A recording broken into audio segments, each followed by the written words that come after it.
Hey guys, time for Tackle Tip Tuesday. I get asked a lot, just the basic principles of flipping, some of the things that I do.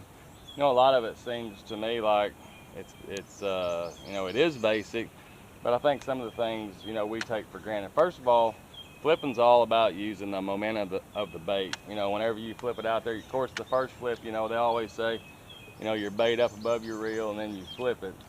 I use the momentum of the bait, and a lot of guys do. When it comes in, I never have to touch my bait again. It immediately goes right back out. One of the things I think I see a lot of people do, that I don't do, is they try to use their arm to flip. They want it to be here. I know my kids do that a lot. It's all in the wrist. You'll see my elbow kind of stays on my body a lot. It's all in the wrist.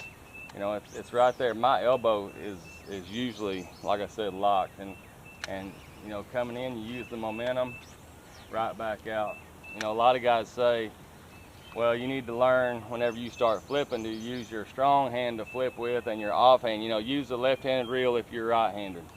Well, I don't. I use a right-handed reel. I am right-handed, but I use both hands to flip, and it's weird because some days, I find myself where I flip mostly left-handed, and then some days I flip right-handed. And one thing I think that's important is, if you're going down a bank, it lets you create more angles. I may go out in front left-handed, and then I go past a bush and I see something back there, I can just swing back right-handed. I keep my reel set on the magnets on 0 most of the time. My thumb never leaves the spool when I'm casting, and even when I'm fishing. You see a lot of the old guys, they put their finger right there so they can feel the bite.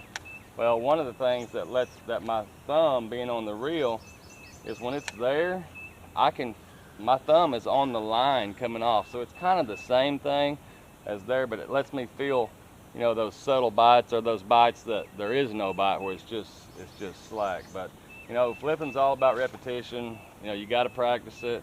You got to create those angles, and the biggest thing is you got to get in front of them. So next time you go fishing, you might think about some of that stuff. I bet you get a few more bites.